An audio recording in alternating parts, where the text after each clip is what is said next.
French got weed, French got peel, French got that work on the corner cutting deals. French know you hate. I'm ready. Montana. Alright. And Alright. hey you guys, welcome back to our channel. It's Brielle and Seth, and we're back again with the Hollywood reviews. And today we're going to be reviewing French Montana's latest album, Montana. Say it like Montana. that's not how you do it. Oh, that's not how you say it?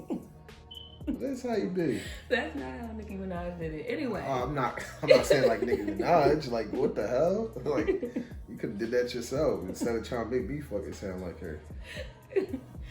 So, as usual, we will be judging this album based on 5 different categories. Those categories are lyrics, production / instrumental, Yep. replay value, what else? Yes, ma'am. Vocals, and rhythm and flow. Yes. Okay, so let's get started. For lyrics, I gave it a 7. I feel like I was being nice. I more so gave it a 7 just based off of the lyrics of the people who were on the album, because I never really thought French Montana was the best rapper. I mean, just to be quite honest, he can rap, but it's like, I don't really never know what he be talking about. Like, Man, they gave my nigga Max 7.5. That's all he different. say. That's all he say, yo. Just keep saying that shit. But I just feel like I really don't be knowing what he's talking about. But the features he had were alright. I was like, oh, okay, Yeah. that's cool. That's cool. The people he had were able to rap. Shout out to Max B. Big Avels. He was right back like he never left. So I thought it was average, so I give it a 7. I also enjoyed the features on here, but mostly all the songs on here sound like if the person, whoever was featured on it, sound like it was one of their songs at first. They kind of just threw French on it. For the lyrics, I gave it a 7 also. I thought the lyrics were, like you said, it wasn't really much to really go off because he's not the greatest rapper. I never thought he was. But I did enjoy a lot of tracks. Juicy, like that with the one with Juicy J, 50s and 100s. Yeah, not the other one. Yeah. Logic, like, come on. Yeah, like nobody's gonna believe that Logic, Juicy J, and French Montana are in the strip club Wasn't together. A$AP Rocky? And A$AP Rocky are in the strip club together. Like they probably never even was in the same fucking room together before.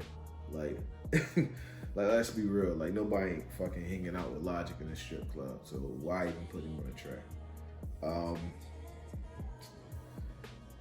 I also liked the track with Kodak and Kevin Gates, but again, that gave me like a New Orleans vibe, which both of them niggas from New Orleans. So it sounded like some shit that one of them would have made and just threw French on it, like I said. Yeah, so I gave it a 7 for the lyrics. What'd you give it for the production? For production and instrumental, I give it an 8. Okay. I feel like that was the better part of the album. Yeah, for But sure. yeah, like I feel like that was the Some best beats on there. part. Yeah, the best part of the album. Some of the beats were kind of like, I feel like repetitive. He was trying to do the one with Sway Lee. Like, come on, I already got Unforgettable. Like, I'm not trying to hear that again. It seemed like it Chris was Brown too though. yeah, but I What? didn't really like that song. You know, it's hard for me to not like a song with Chris Brown on it. So I don't understand how I didn't like that song. But it was like, I just felt like it was all over the place. Like, I just feel like the album was all over the place. I didn't even know like what sound he was going for. Like, I don't know what. It sounded like he was just trying to get anything, any type of radio or whatever song he could get. So I was like, whatever. But I really, really liked the production on the song with Max B. I thought that was a really good song. I like that B a lot. I wish he would have stayed kind of like on that wave, because I felt like he was actually all right on that song. So I give it an 8. Man.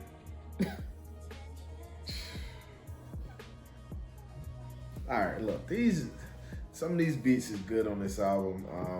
I gave it an 8. Of course, the Harry Fraud beats. Those are the hottest beats on there. I think he produced Salam Alaykum. Think Goodbye.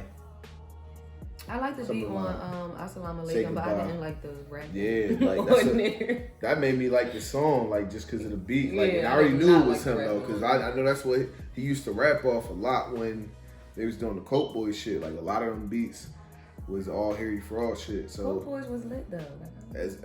Exactly, but now, like you said, he got a lot of songs on here. It's like different genres. Like he got a little two strip club joints on here trying to catch a wave with that. You already know if you go get Juicy J for a strip club joint, what you trying to do? You trying to catch a little wave, catch a little vibe, catch a hot single. Like it seems like this whole album is just him trying to catch a whole lot of hot singles. Like he got the one Out of Your Mind with Chris Brown and Sway Lee. That's he. That ain't it. Exactly. Like he think it's another Unforgettable, but that ain't it. Right. He had them back to back. The other one called Writing on the Way. Come on, man. That joint is a fake Unforgettable. I mean, like, dude, like you caught a wave. Now live with it. What else? He had. I like the Wiggle It song, the City Girls. That's an old song, man. That's an old song. No Stylist, old song. No Shopping, old song. Lockjaw, oh my God, this one's old as hell. This song is from 2016. Go search this video on YouTube. Kodak Black don't even look the same no more. Kodak Black all fat now. He ain't even got them little fucking things no more. He still look like shit. Yeah, he looked way better back then though. Like he look even worse now. He look like a cockroach now. He used to like just a regular roach. He looks like now he like I would be super insect and shit. To be alone in a room with. Very scared. All right, the one with Blueface, that one was alright. Oh, I can't do that. That one was alright, but I wouldn't say it's one of my favorite songs.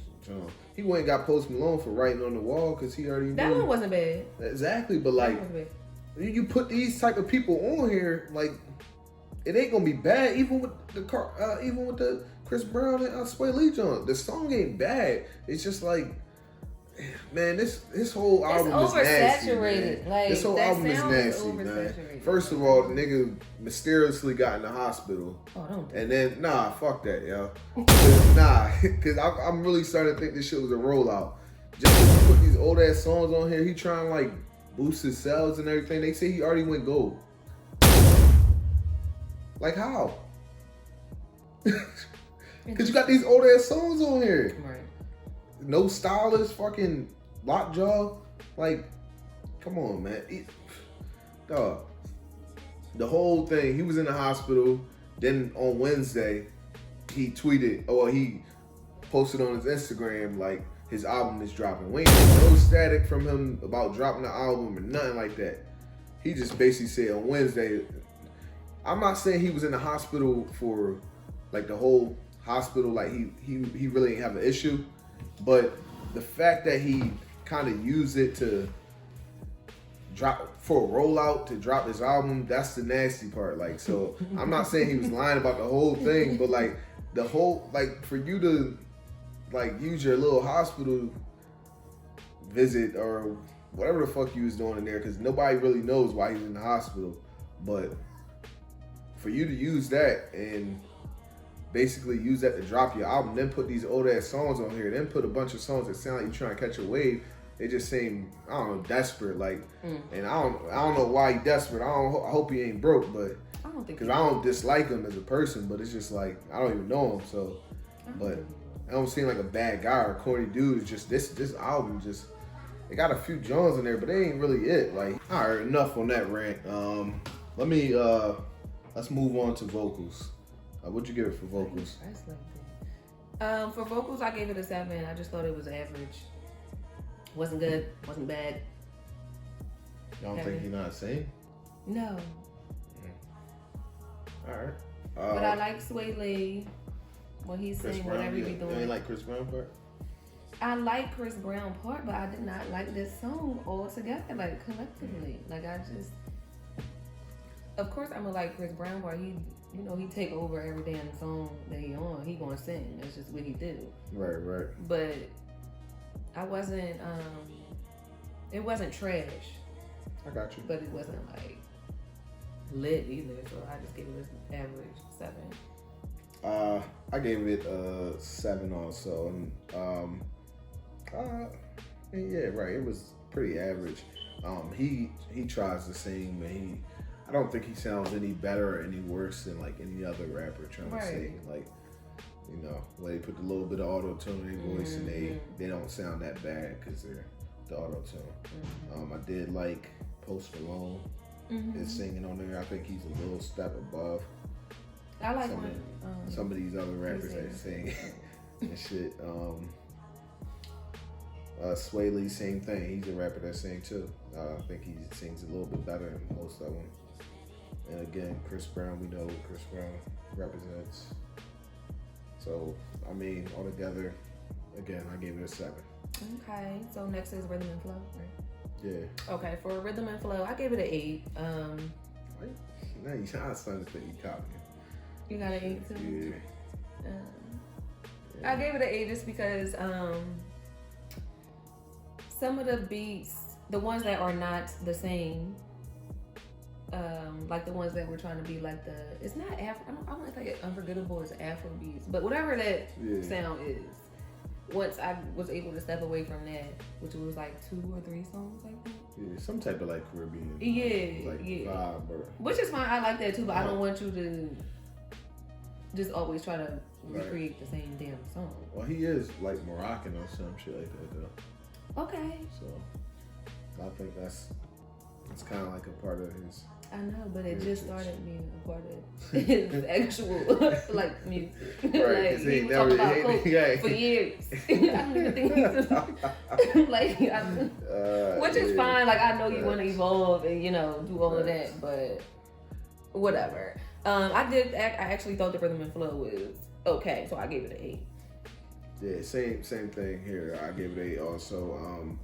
I thought it was, I thought that's what he does that well.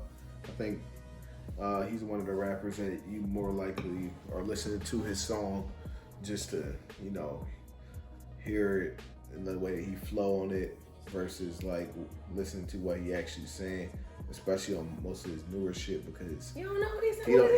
He don't even be like again. He don't even be talking about like Coke boys. Like he don't even talking about like street shit as much as like he used to. But yeah, that's why I gave the Rhythm and Flow 8. I thought he did that well. So the next one would be replay value, and for replay value, I gave it a 5. I'll definitely play the song with Juicy J, just the one with him and Juicy J. I think it was 50s and 100s. Yeah. So I do like that song. I like the song with Kodak Black. I would play that one again. It was another one too. It was actually 2 or 3 more. I just can't remember the names of them. Yeah. But I feel like it was more ones like I would play when I'm getting ready to go out or like at a pregame or whatever. I'm like, oh well, these that's couple what he's looking songs. for. Like. Yeah, so I was like, oh, he got a couple little ones for me to do that with. So I gave it a 5 for replay value. I gave it a 6 for replay value. Again, that's why it's not that I didn't like this album. It's just it just felt a little cheesy to me, like the whole thing, like from the hospital roll out to. I feel like it was like I don't know how long he worked on it. We would never know, but I just feel like it was just like, all right, let me just throw something together. It wasn't cohesive at all. Yeah, at all. So, I gave it a 6. Again, I did like some tracks, 100, like the 50s and 100 track, like the lifestyle track, like Salam Alaykum, Say Goodbye, and the Coke Wave Boys, one with Max B in it. So I did like a few of the tracks on there. The one with Max B was the best song to me. I ain't even like really going to like if it's an old song on there. I ain't even mention that I like that song because it's been playing in my ear for 3 years now. So of course I'm like maybe had liked it from hearing it over and over and over for 3 years. For me to act like, just off of one listen of all the other tracks, like, it's just not a fair grade. So yeah, I gave it a 6. Okay. All right, so we're gonna go ahead and tally this up and be right back. All right, we are back, and we got the final score for French Montana's new album, Montana. And he will be getting a 7.1 today. I didn't dislike the album, just thought it was a little cheesy with the whole rollout, but what did y'all think of the album? Did you like it? Did you hate it? Let us know in the comments below. Don't forget to rate, review, subscribe. And once again, this has been another episode of Hollywood Reviews. See ya. Bye-bye.